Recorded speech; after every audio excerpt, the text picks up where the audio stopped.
सर्वांना नमस्कार. आपण या यूट्यूब चॅनलवर आपलं स्वागत आहे.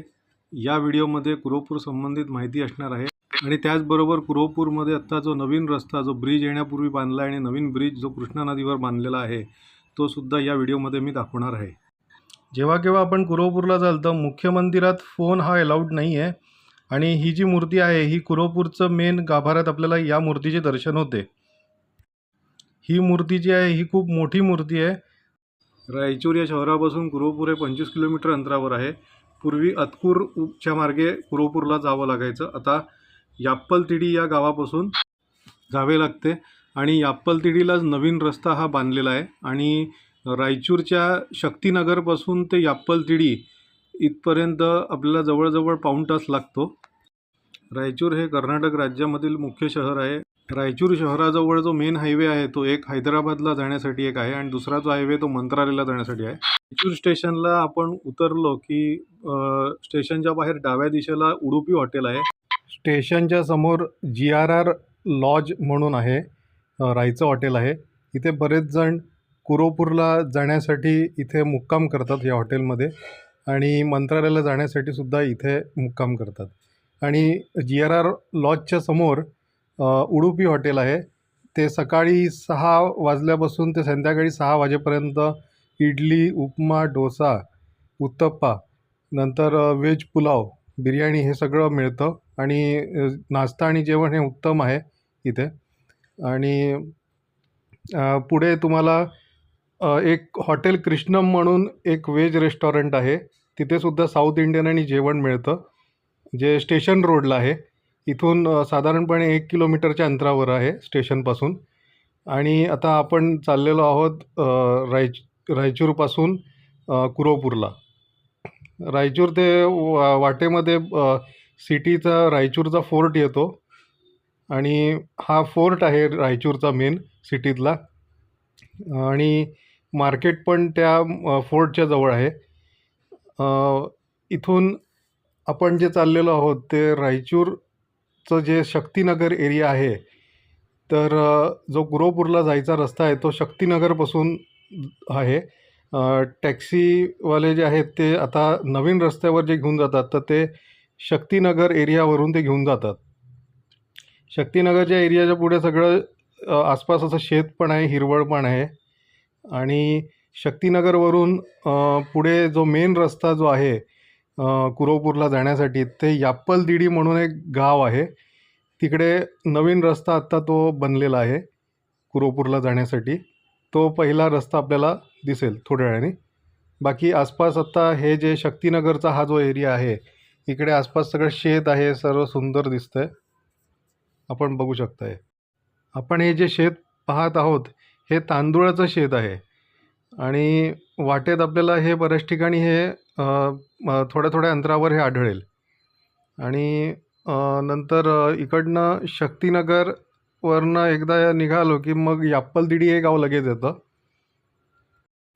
याप्पलतिडी हे गाव आता आलेलं आहे. आता पुढे जो रस्ता जो आहे तर थोड्याशा अंतरावर जरा इथे बांधकाम चालू आहे आणि हा आता ब्रिज आलेला आहे कुरोपूरचा, हा जो कृष्णा नदीच्या किनारी आपण हे बघू शकता. हे कृष्णा नदी आहे. हा नवीन ब्रिज बांधलेला आहे कुरोपूरला जाण्यासाठी. इथून आपण 10 मिनटाच्या अंतरावर लगेच पोचतो कुरोपूरला. आणि ही आता आपली गाडी चालली आहे या ब्रिजवर कुरोपूरला, आपण बघू शकता हे. आणि बाकी हा ब्रिज इथे मेन जो झालेला आहे हा चांगला झाला आहे. आता थोडंफार इथे काम बाकी आहे रस्त्याचं. बाकी इथे आता आपण ब्रिज क्रॉस करून आता आलेलो आहे कुरोपूरला. ही कुरोपूरची ही हे मागची बाजू ही धरली जाते मंदिराच्या इथली. तर आता हे आसपास बघा, हे कृष्णा नदी आणि इथे दगड आहे.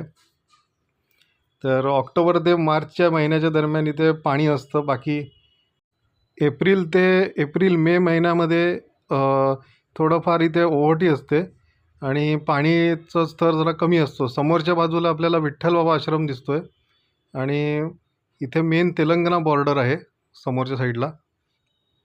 आता हे पण कुरोपूरच्या मंदिरात मेन आलेलो आहोत श्रीपाद श्रीवल्लभांच्या दर्शनाला. आणि बाकी हे खूप सुंदर आहे ठिकाण. श्रीपाद श्रीवल्लभांची ही तपोभूमी म्हटली जाते. श्रीपाद श्रीवल्लभ इथे 16 वयापासून ते 30 वयापर्यंत इथे राहिले. मग त्यांनी अवतार त्यांचा गुप्त ठेवला. आजही त्यांचा इथे वास आहे. असं म्हणतात दुपारच्या वेळेला इथे श्रीपाद श्रीवल्लभ फिरतात मेन. तर जे भक्त आहेत त्यांना हा अनुभव इथे बऱ्याच जणांना आलेला पण आहे चांगला. आणि इथे आसपास भक्तनिवास पण बांधलेला आहे. थोडंफार इथे बांधकाम चालू आहे. इथे गोव्याच्या लोकांनी पण एक भक्तनिवास बांधलेला आहे. ही श्रीपाद श्रीवल्लभांची ही मूर्ती आहे. ही 1000 वर्ष जुनं जे झाड आहे ह्याच्या खालती ही मूर्ती आहे. हे वडाचं झाड मंदिराच्या जवळच आहे आणि 1000 वर्ष जुनं वडाचं झाड म्हटलं तर या झाडाने श्रीपाद श्रीवल्लभांना पाहिलं आहे. ही जी मूर्ती आपण पाहत आहोत ही खूपच सुंदर आणि मनमोहक आहे. ही मूर्ती जी आहे, जे 1000 वर्ष जुनं जे झाड आहे मंदिराजवळती ते ही मूर्ती आहे. मडगाव गोवा येथील श्रीपाद श्रीवल्लभ देवस्थानाने हे कुरोपूर मंदिराच्या जवळ हे भक्तनिवास बांधलेले आहे. मंदिराचं मुख्य द्वार ठापूरमध्ये जसं मुख्य गाभाऱ्यात गुरुदेव दत्त, श्रीपाद श्रीवल्लभ, नृसिंह सरस्वतींचं जसं एकत्रित दर्शन होतं, तसं या कुरोपूरमध्ये हे श्रीपाद श्रीवल्लभांची आपण जी मूर्ती पाहत आहोत. कुरोपूरमध्ये मंदिरात दर्शन घेताना आपल्याला श्रीपाद श्रीवल्लभांची मोठी मूर्ती इथे आढळते आणि मुख्य इथे त्या मूर्तीचंच फक्त आपल्याला इथे दर्शन होतं.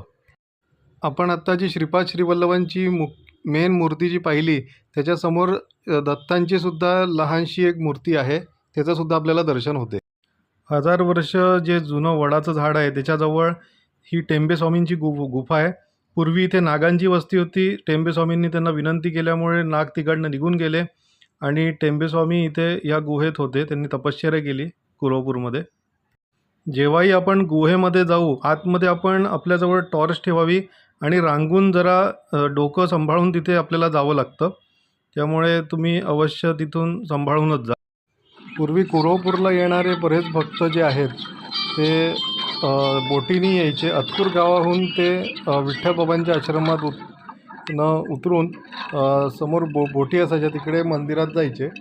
आता मुख्य म्हणजे आता परिस्थितीप्रमाणे आता ब्रिज पण नवीन बांधून झालेला आहे आणि ब्रिज हा बांधल्यामुळे ही सोय चांगली झालेली आहे. त्यामुळे आता केव्हाही तुम्ही कुरोपूरला येऊ शकता. फक्त आता सध्या रस्त्याचं बांधकाम चालू आहे तर आता नीटनेटकं आता इथून थोडं जपून यावं लागतं. पण रस्ता नीट होतो आहे हेच मोठी गोष्ट आहे आणि ब्रिज हा बांधून झाला आहे ही श्रीपाद श्रीवल्लभांची कृपाच म्हणायला लागेल. आपण कृष्णा नदीवर आहोत.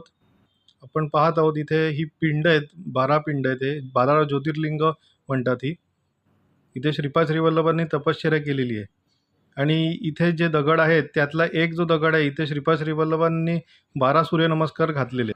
आता हा ब्रिज बांधल्यापासून सध्या बोटी तर बंद आहेत. एखाद्या वेळेला एखाद दुसरी बोट पण चालू असू शकेल याला. बाकी आसपासचा परिसर खूपच सुंदर आहे. मला या व्हिडिओद्वारे माहिती कशी वाटली हे नक्की आम्हाला सांगा. लाईक करा, सबस्क्राईब करा, शेअर करा.